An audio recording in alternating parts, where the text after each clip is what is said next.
Get back! The Kegs! Get back! All of you! Get back!" Chenoa screamed it twice, and the rancher who pulled her clear would lose his ranch, his name, and every acre he owned to keep her alive, and that ruin would prove a love strong enough to marry her. Pinned under a wagon rail with her hair catching sparks, she was still trying to save 2 teamsters already dead in the dirt behind her when the second explosion swallowed her voice entirely.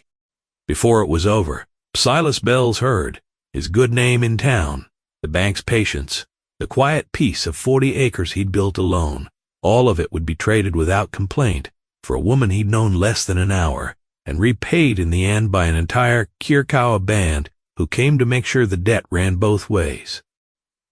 This is the story of Silas and Chenoa, of a burning freight road in the Arizona Territory in the autumn of 1885, and of what it cost one man to choose a stranger's life over his own comfortable one. Watch this all the way to the end, because the cost is the whole story, and if it moves you, like this video and subscribe. It means more than you know.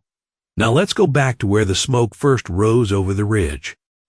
The Arizona autumn of 1885 did not know how to be gentle. It went from scorched afternoons to bone-cold nights, with nothing soft in between.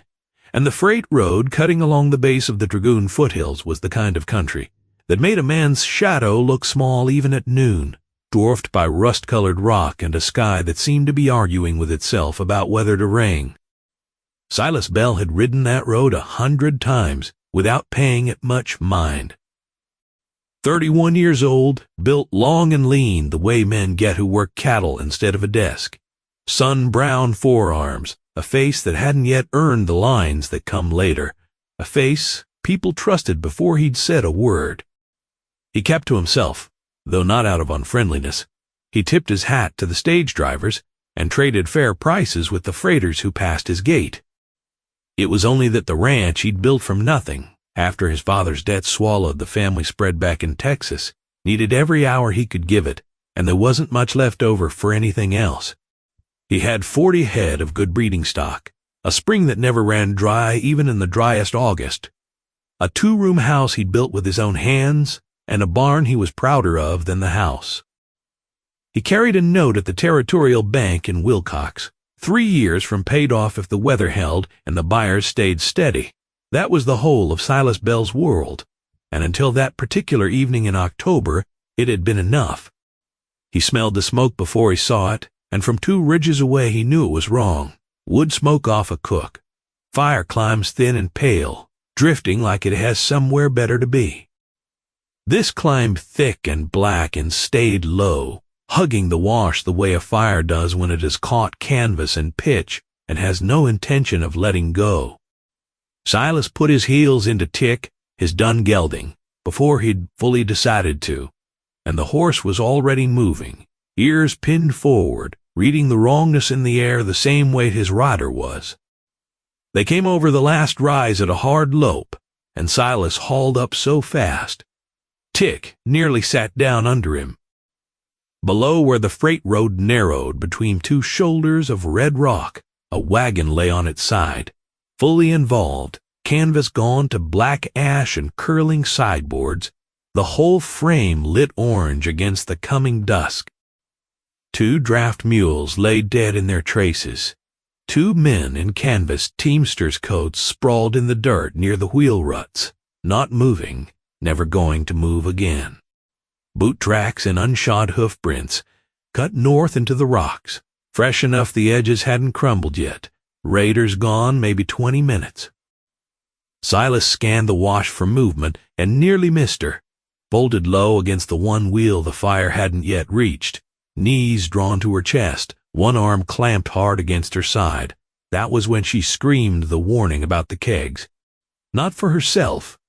Somewhere, under the collapsing wagon bed, sat a crate of blasting powder, bound for a mining camp down the line, and she'd seen it catch a spark, and even trapped and bleeding, she would not let a stranger ride blind into it. Silas heard the words before he understood them, and was off Tick's back running. He hauled her clear of the wheel by the shoulders just as the powder went. Not a full detonation, Mercifully, just a flat percussive cough, and a gout of orange flame rolling up through the space where she'd been lying a half-second earlier. The blast threw them both into the sage 6 feet off, and something hot and fast creased Silas, high along his left arm, tearing his shirt and drawing a shallow line of blood before he even registered the sound of it. He came up first, ears ringing, and found her already pushing herself upright, coughing, black smoke, her eyes finding his face with a wariness that had somehow survived the blast too. "Don't move." He put a flat hand in the air between them, not touching her, the way he'd gentle a spooked colt. "Let me look at you first." She held still, but her eyes never left his hands. She was young, 22 or 23 by the look of her, though pain and smoke had aged her face in the last hour more than the years themselves had. Her dark hair had come half loose from its braid, scorched at the ends.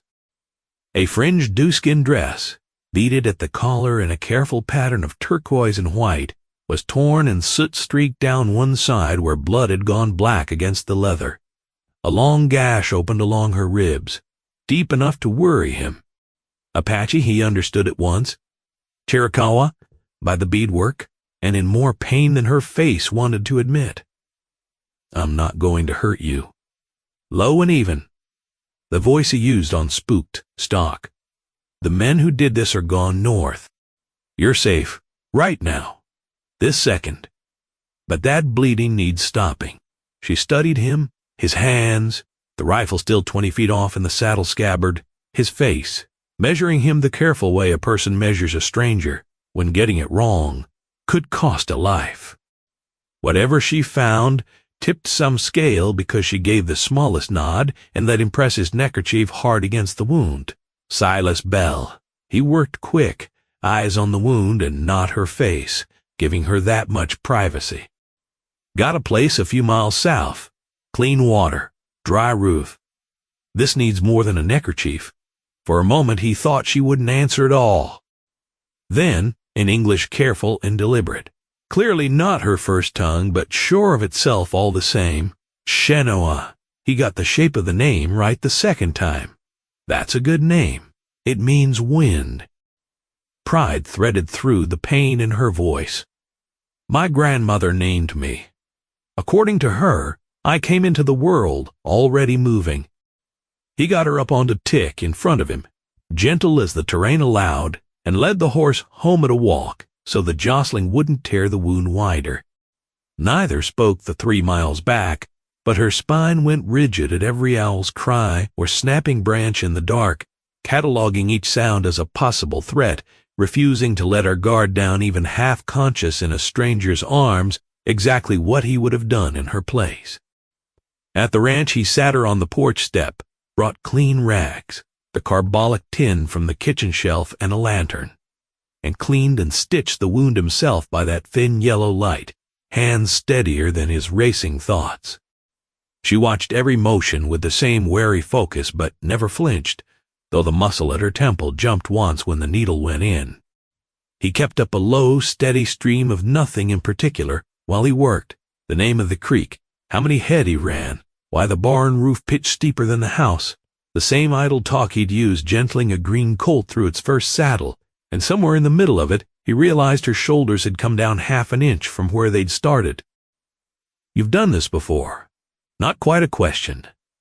When he tied off the last stitch, cattle get torn on wire, same as people get torn on wagon iron. Learn to sew a hide back together or lose good stock every season. Something that was almost a smile touched the corner of her mouth and vanished just as fast. He brought her water and a plate of beans and hardtack from the pot he'd banked that morning, set it beside her, and went to see to Tick and to the graze on his own arm, giving her the only privacy a one-room porch could offer, his back turned, his attention elsewhere, no hovering. When he came back, she had eaten half of it and was watching the yard gate with the stillness of someone braced for it to open on trouble. He lowered himself onto the far end of the step, careful to leave the whole width of the porch between them, and nodded at the plate. Was the hardtack passable, or an insult to whatever she was used to eating? A ghost of that almost smile. Again, her grandmother, in her place, would name it an insult. But tonight she was too hungry to be particular. A man alone cooked like a man alone, he granted. The coffee usually worse than the food.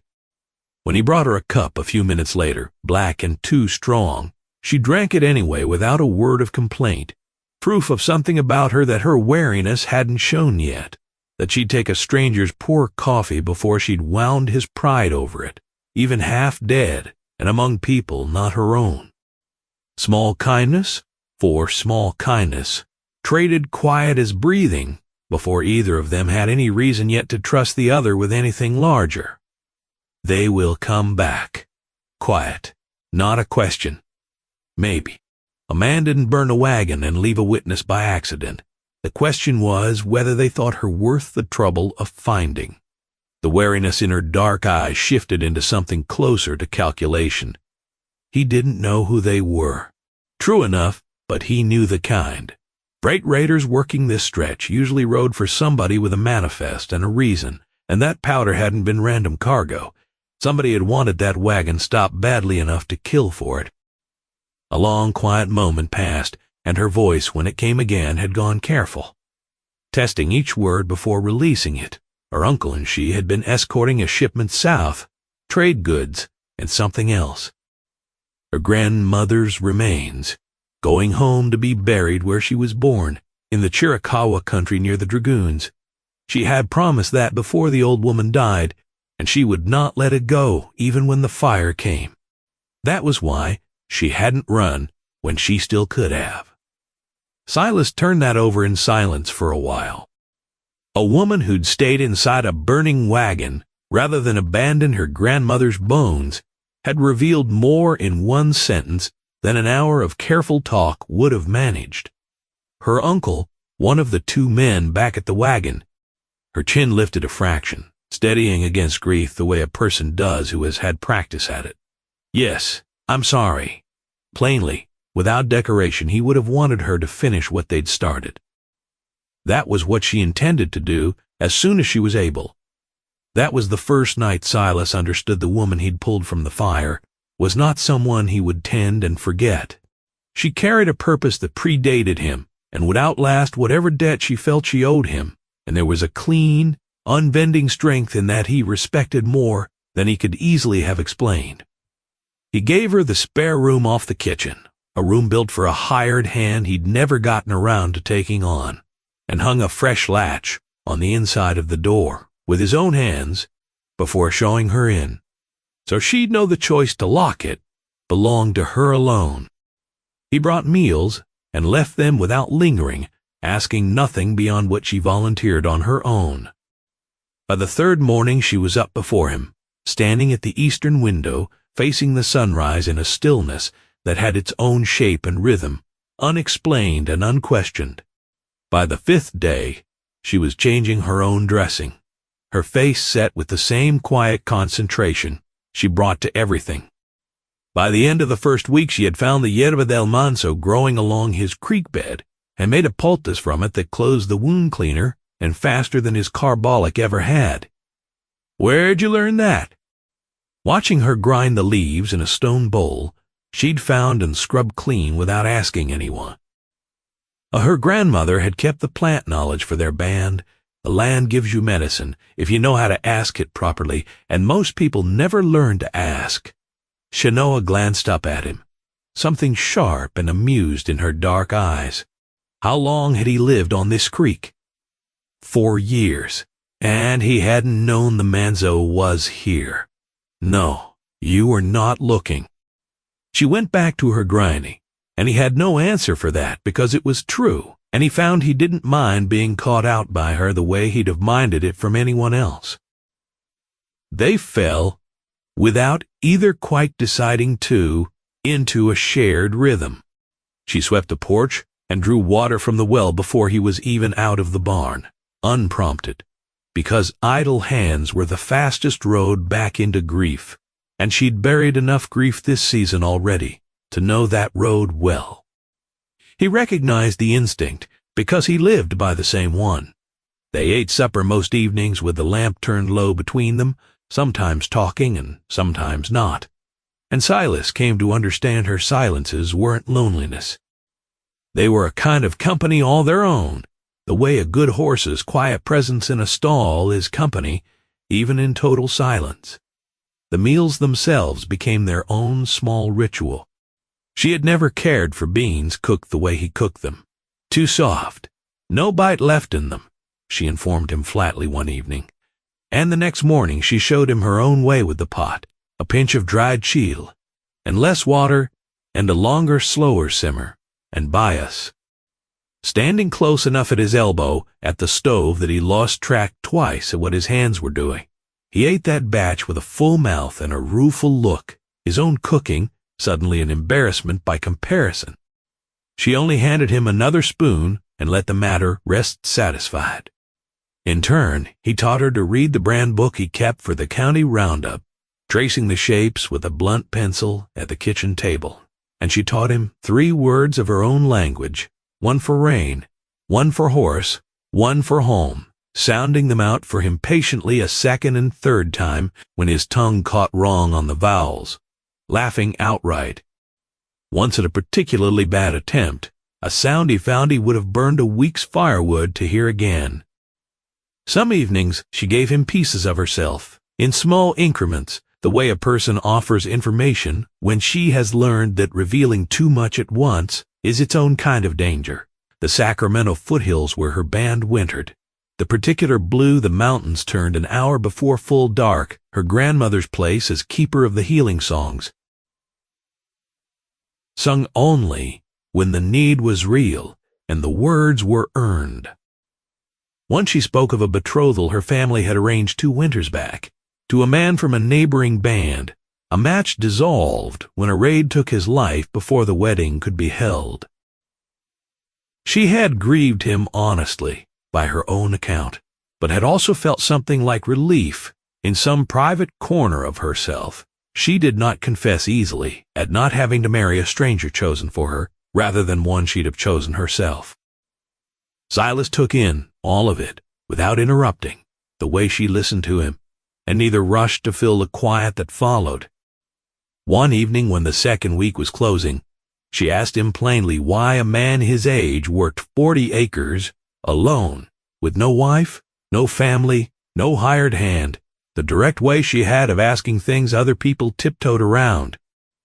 Silas turned his coffee cup a half-turn on the table before answering. There'd been a girl back in Texas, Rebecca, and they were going to be married before his father's debts came due and swallowed everything the family had. He'd come west to build something clean, something nobody could take because nobody else held a claim on it. It had taken him longer than he meant it to, and somewhere in there he'd gotten used to building alone. He supposed he'd stopped expecting anybody would want to share it. Chenoa considered that with the same careful attention she gave a wound or a plant. That wasn't the same as not wanting it shared, that was only what had happened. A man could want a thing and also believe it wasn't coming. He looked at her a long moment in the lamplight. Was that how it was for her, too? Her grandmother used to say the same about her restlessness, a wry warmth threading through it that surprised him, that she wanted a home and also didn't believe she'd ever stay still long enough to have one, that she moved before the wind, even when the wind was moving toward something good. And was it moving toward something good? She held his gaze across the lamp's small circle of light, and for the first time since he'd pulled her from the fire, the wariness in her eyes eased all the way down into something quieter, something that looked almost like trust finding its footing. She was beginning to think it might be. The days settled into a longer season of small, ordinary intimacies that neither of them named aloud. He built her a second porch bench unprompted, because the one bench meant one of them was always standing, and he noticed, the evening he set it beside the first, that she sat closer to the middle than the new bench strictly required. She began leaving a cup of coffee poured and waiting at his usual chair before he came in from the morning chores, and he began banking the stove a little higher on the mornings he knew she'd wake early to face the sunrise, so the kitchen would be warm when she came through it. Neither of these things was discussed. Both of them were noticed. There came an evening near the close of the third week when an autumn storm rolled down off the dragoons fast and mean, rain hammering the tin roof hard enough to drown out conversation, and they sat it out at the kitchen table with the lamp between them because neither wanted to retreat to a separate room. Somewhere in the second hour of that storm, with the thunder rattling the window glass, Silas found himself telling her things he hadn't planned to, that he'd started some nights listening for her step in the kitchen before he was even fully awake, and that it had stopped feeling strange to him weeks ago, which frightened him a little. Because a man who built a whole life around owing nobody anything had no practice in wanting to owe someone everything. Chenoa listened to all of it without moving, and when he'd run out of words, she reached over without a word and set her hand over his on the tabletop, not asking permission and not needing to. Silas turned his hand palm up beneath hers and let it stay there until the storm broke past midnight. Neither of them spoke of it in the morning. Both of them remembered it plainly enough that the silence between them afterward had a different weight to it than before, warmer, more deliberate, the silence of two people who had quietly agreed on something without needing the words for it yet. That was the night, though neither of them knew it. Yet that the trouble began gathering somewhere out past the ridge, the way weather gathers before anyone on the ground can see it coming.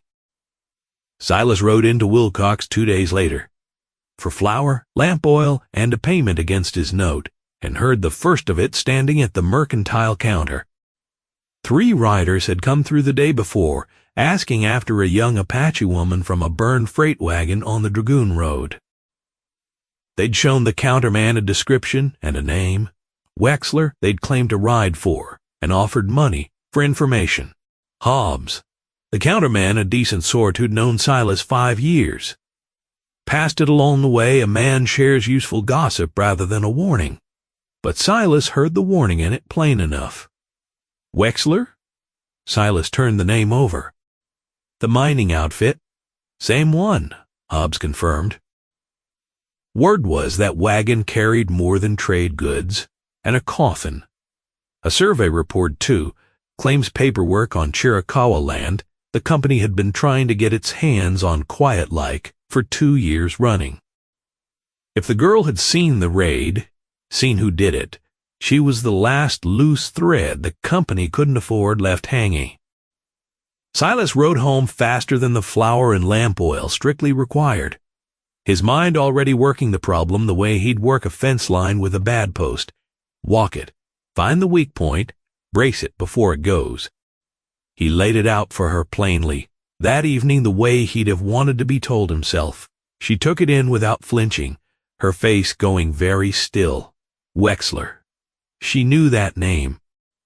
Her uncle had spoken of him before they left. The company had sent men twice already to buy the survey claim off their elders, and been refused twice, and if they couldn't buy it, they'd find another way to make it disappear.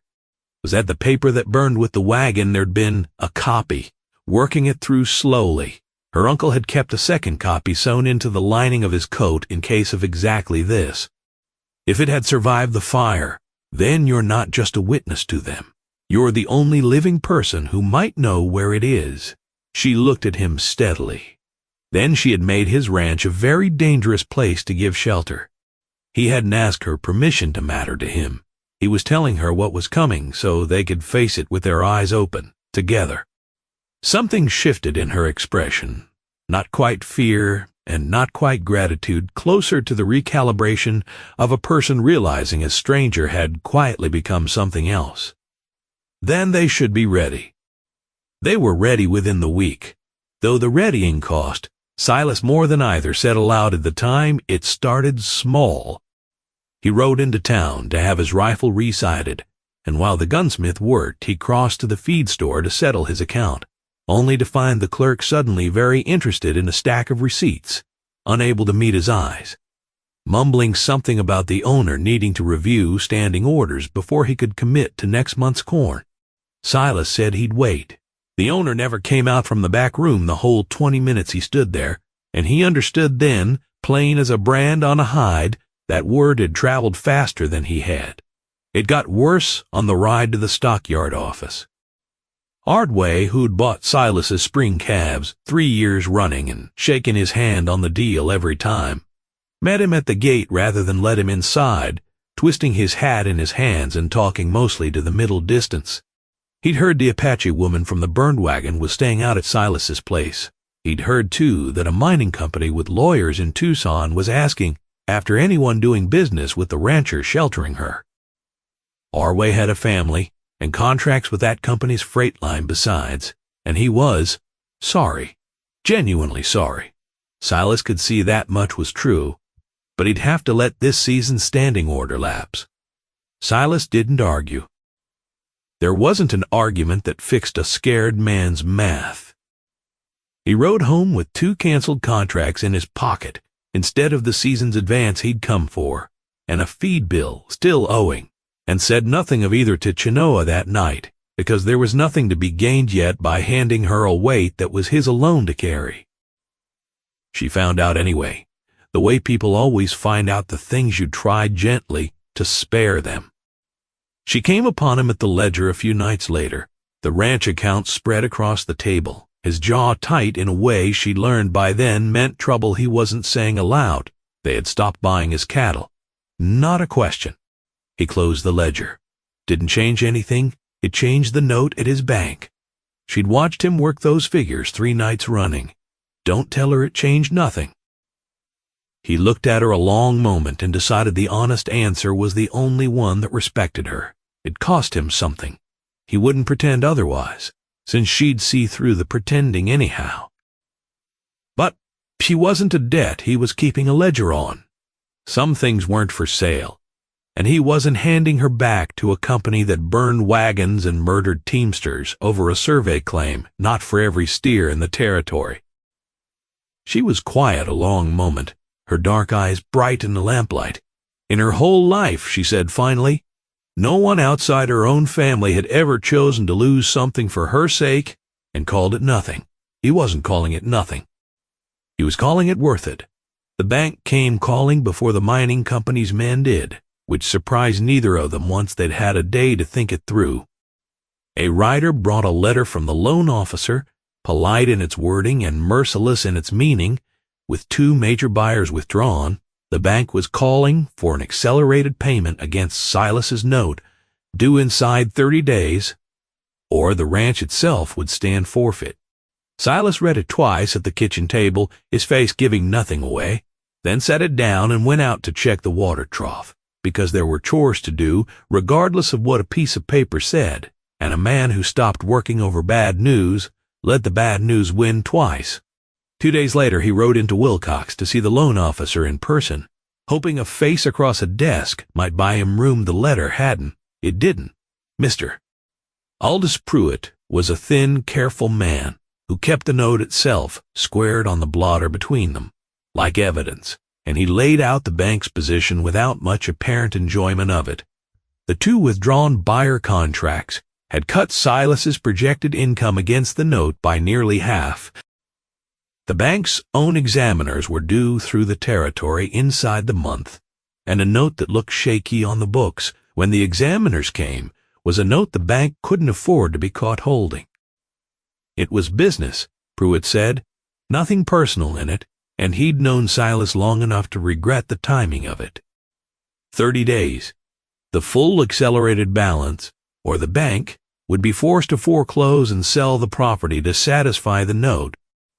Silas asked evenly whether the timing had anything to do with a mining company's lawyers making inquiries in Tucson. Pruitt's careful face didn't move at all, which was its own kind of answer, and he said only that the bank served whichever customers kept their accounts, and that he hoped Silas would find a way to make the deadline. Silas thanked him for his time, because there was nothing to gain by making an enemy of a man who was, in his own narrow way, still trying to be fair, and rode home with the letter's numbers sitting behind his eyes the whole way. Chenoa found the letter on the table that evening and read it herself before he'd said a word about Willcox. When Silas came in from the barn, she was standing at the window with it still in her hand, her expression unreadable. This was because of her. This was because of a mining company that didn't like losing. Don't put his note on her shoulders. It had been headed for trouble long before she fell out of that wagon. He was going to lose this ranch, something fierce underneath the flatness of her voice, something that told him she wasn't simply grieving on his behalf, but calculating, the same way she'd calculated the terrain around the wagon fire. For a woman he'd known 3 weeks, he waited until she looked at him. He'd buried a life once already, trying to hold on to something because he was afraid of what it would cost him to let it matter. He wasn't doing that twice. This ranch was dirt and timber. She wasn't. She didn't answer in words, but something in her shoulders came down half an inch, some old brace finally allowed to ease, and she crossed the room, and for the first time since the night of the fire, let her hand rest against his arm, over the place where the bullet-graze had healed into a thin, pale scar. They would not let either be taken, not the ranch, not either of them. That night, after the dishes were cleared and the lamp turned low, neither of them moved to go to their separate rooms. They sat instead at the kitchen table with the accelerated note between them, like a third presence at the table, and it was Chenoa, finally, who broke the long quiet by asking him plainly what he was so afraid of, besides the ranch itself. She had watched him work a fence line in a hailstorm without complaint and stand into a gun barrel without flinching, and yet the letter on the table frightened him in a way neither of those things had, and she wanted to understand why. Silas turned his cup a slow half-circle before he answered, because the honest answer cost him something to say out loud. It wasn't only the land, he admitted. When his father's debt swallowed the Texas spread, he'd watched a man who'd built something with his whole life lose all of it in the space of one bad season, and he'd sworn to himself riding west that he would never again let his whole worth as a man rest on something the world could take from him with a piece of paper. He'd built this ranch to be unshakable, proof against exactly this kind of ruin, and it had held for 4 years, and now it was 30 days from gone. And the fear underneath the fear was that maybe there was no building anything a man couldn't lose. Not land, not money. But she heard the rest of the sentence anyway in the space where he left it. She was quiet a long moment, turning that over with the same careful attention she gave everything. Her grandmother, she said finally, used to tell her that the land itself never belonged to anyone, that a person could only ever borrow it for a season and pay it back in care. And that grief over losing a thing you never owned to begin with was grief spent on the wrong target. Perhaps the ranch had never been his to lose in the way he feared.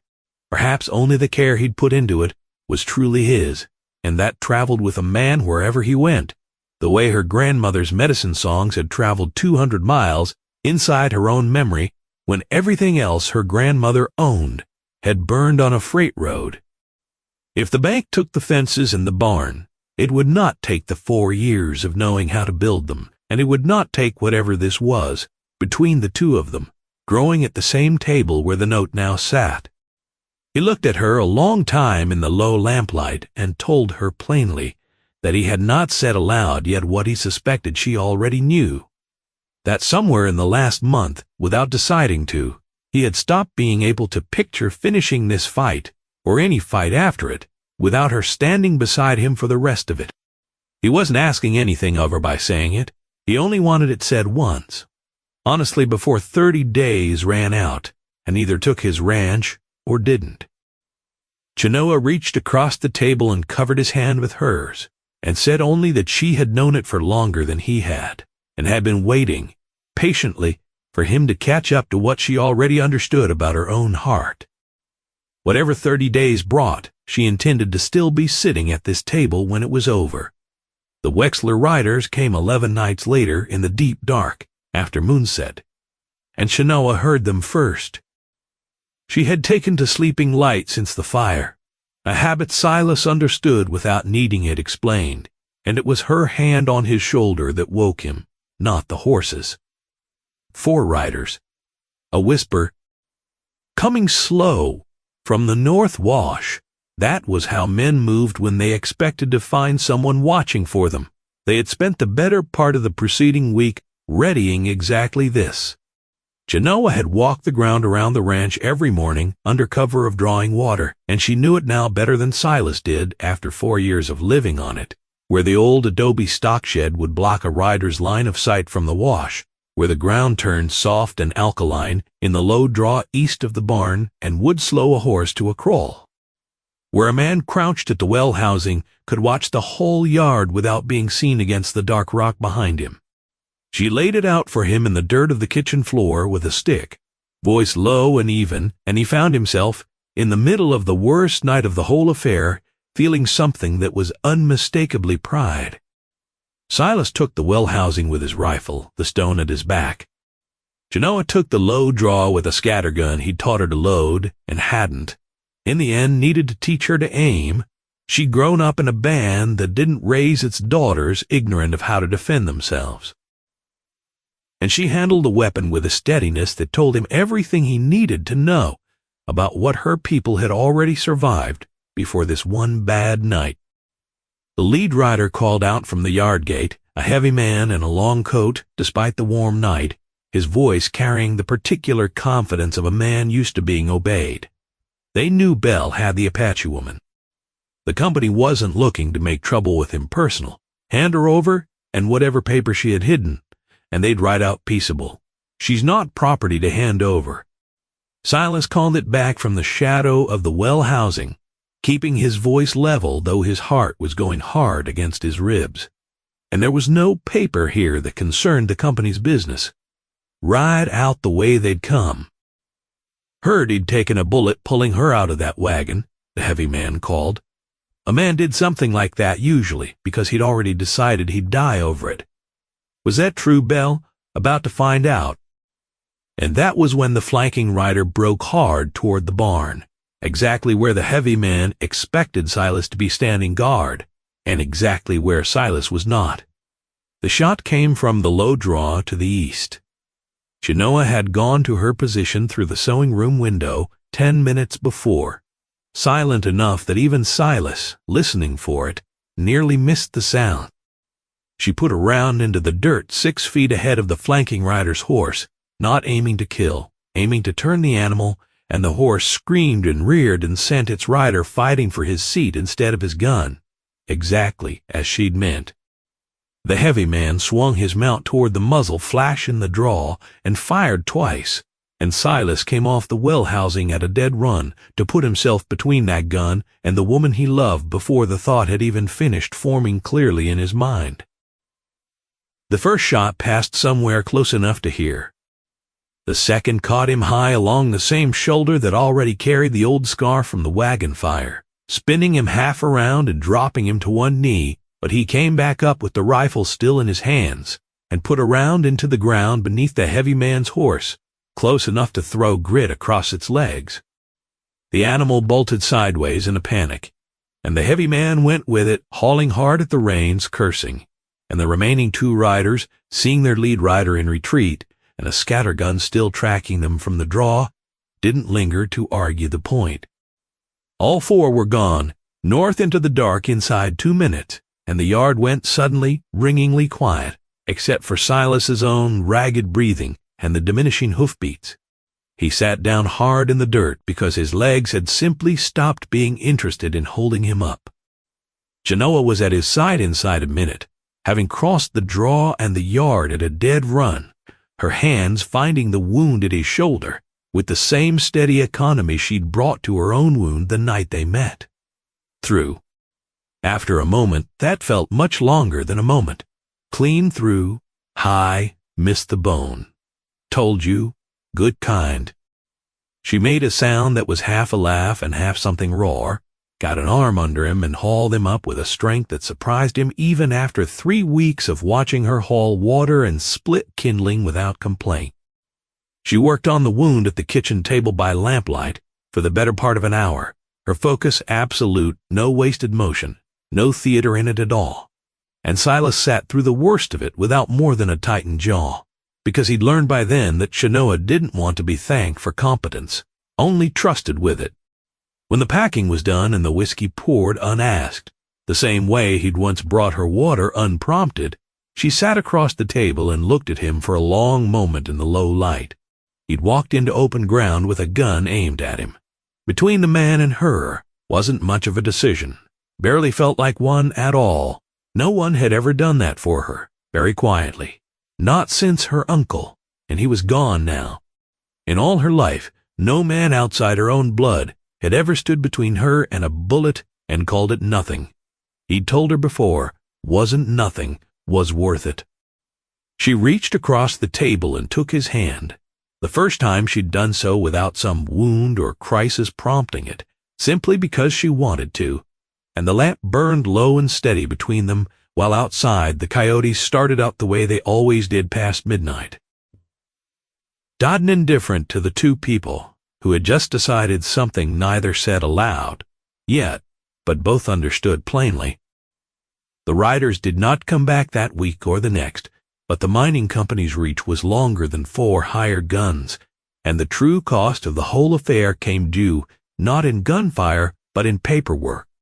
Silas rode into Willcox 8 days later to find his line of credit at the mercantile suspended without explanation, his standing order for feed corn canceled, and 2 more long-time ranching friends crossing the street rather than pass close enough to exchange words with him.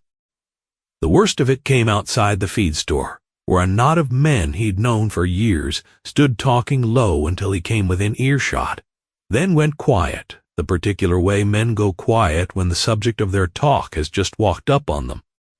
One of them, a hard-jawed rancher named Purdy, who'd never had much use for anybody not born white and Christian, didn't bother lowering his voice at all. He said, loud enough for the whole street to hear it, that a man who'd take a bullet for an Apache squaw instead of minding his own business had made his bed, and the town ought to let him lie in it. Silas stopped. He didn't raise his voice, and he didn't reach for anything, but something in the way he stood made 2 of the other men take a half-step back without seeming to decide to. He told Purdy plainly that the woman had a name, that she'd bled from that fire same as any white woman would have, and that any man in this town who thought less of him for pulling her clear of it was welcome to say so to his face rather than to a crowd's back. Purdy held his ground a moment longer, then found something else to look at, and the knot of men broke apart without further words. But Silas felt the whole street watching him walk to his horse, and understood that the town had drawn its own conclusions about a man who'd taken a bullet sheltering an Apache woman a mining company wanted found, and most of those conclusions weren't kind. He said nothing further of it in town, took his remaining business elsewhere at a worse price, and rode home with his jaw set and his pride considerably poorer. He told Chenoa the truth of it.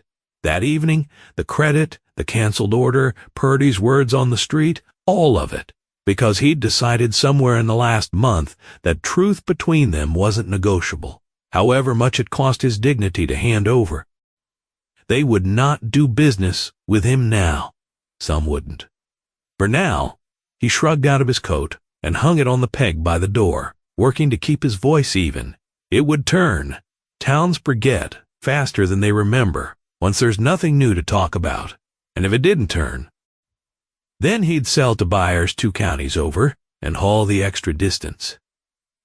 He waited until she looked at him fully because he needed her to hear this plainly and didn't think she fully believed it yet.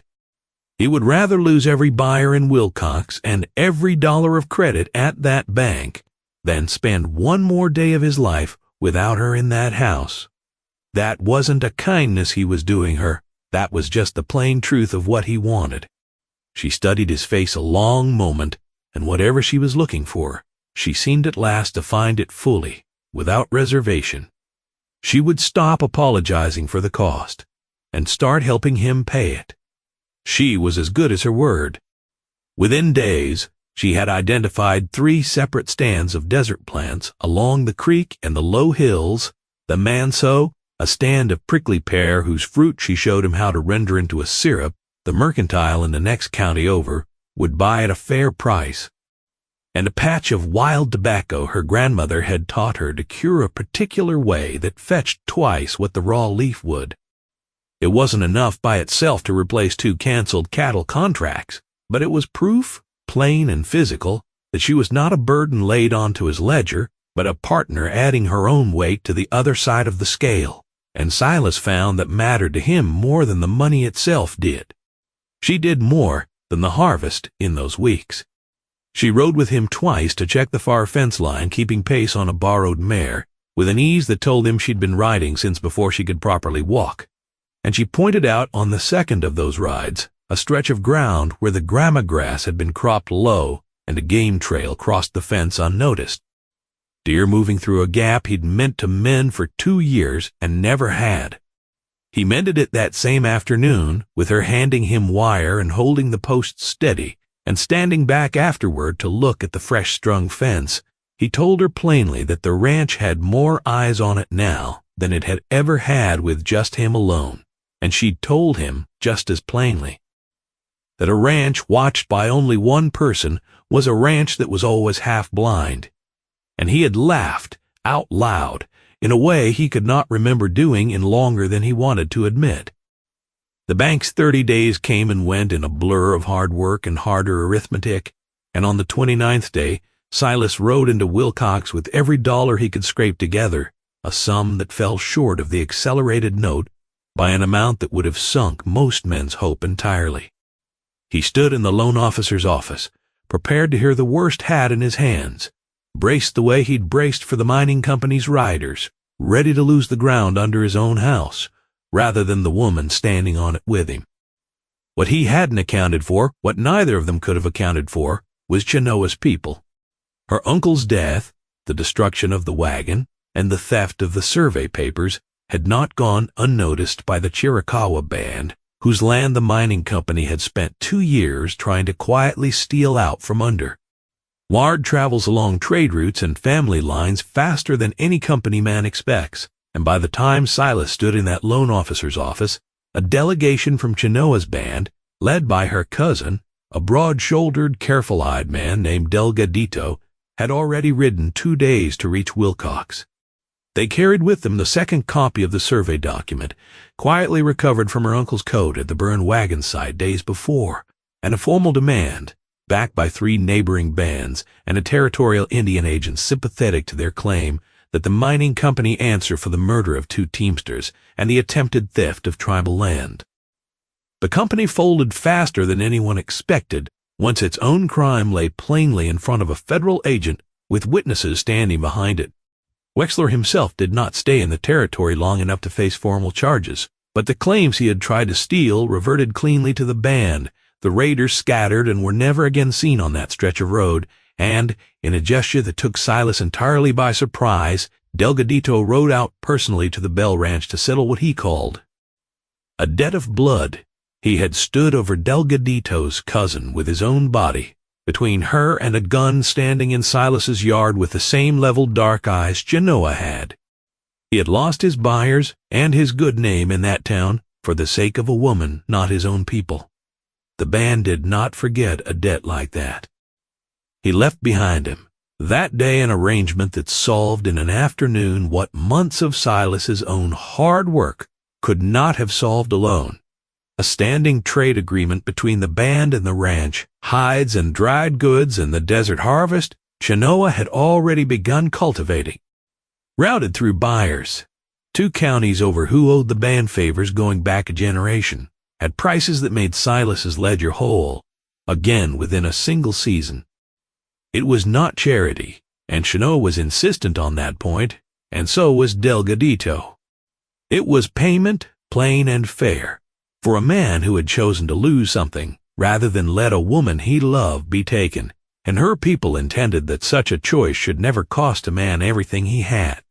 By the time Pruitt at the Willcox Bank saw the new trade contracts and the settled note, his earlier caution had turned to something closer to respect, and the town itself, true to Silas's prediction, found something new to talk about soon enough and let its earlier judgment quietly lapse. Hobbs at the Mercantile was the first to reopen the standing account, and he did it without needing an apology, because a man who'd bled twice for a woman and never once complained about the cost was not a man whose credit he intended to keep worrying over. The wedding came the following spring, when the desert had gone soft and green after the winter rains and the ocotillo along the wash had put out its red blooms. It was a small gathering, a scattering of neighbors who'd found their way back to friendliness once the dust settled, a circuit preacher who rode through twice a year, and a good portion of Chenoa's own band, Delgadito chief among them, standing at the edge of the yard with the quiet pride of a man watching a debt paid in full and a bond made permanent. Chenoa wore her grandmother's beadwork, restored and restrung with her own hands over the winter evenings, turquoise and white catching the morning light. Silas wore the one good shirt he owned, pressed carefully the night before by hands that had grown steadier and surer with every month that had passed since the fire. A few words passed from Delgadito in their own language before the preacher began. Words, Chenoa, translated for Silas later that night, a blessing requested of the land itself, that it hold this house the way it had already learned to hold both of them. Silas thought about that for a long while afterward, the way he'd once thought for days about her telling him the land carried memory, and he decided he liked being married inside a blessing bigger than just the two of them. Standing in the yard afterward, his new wife's hand in his, Silas looked out over the 40 acres he had very nearly lost, at the barn he'd built with his own two hands, at the creek where a woman he'd pulled half dead from a burning wagon had found medicine growing that he'd walked past for 4 blind years without once thinking to look. You were not looking beside him. Echoing her own words from that first week, a private joke between them, now warm instead of sharp, he was looking now. Every day of his life he intended to keep looking. She leaned into him, and the coyotes would start up again, come dusk the way they always did, indifferent and constant, but the silence between the two of them had long since stopped being the silence of a man alone. It had become something shared, something earned, at the cost of a banknote and a shoulder wound and a town's good opinion, and Silas Bell would have told anyone who asked that he'd have paid it all again, twice over, without a second thought, because some things a man loses, they are simply the price of finally having something worth keeping. If this story moved you, please like this video and subscribe to the channel, and tell us in the comments what you would have been willing to lose for a love worth that much. Stories like Silas and Chenoa's are exactly why we're here. We'll be back soon with another one.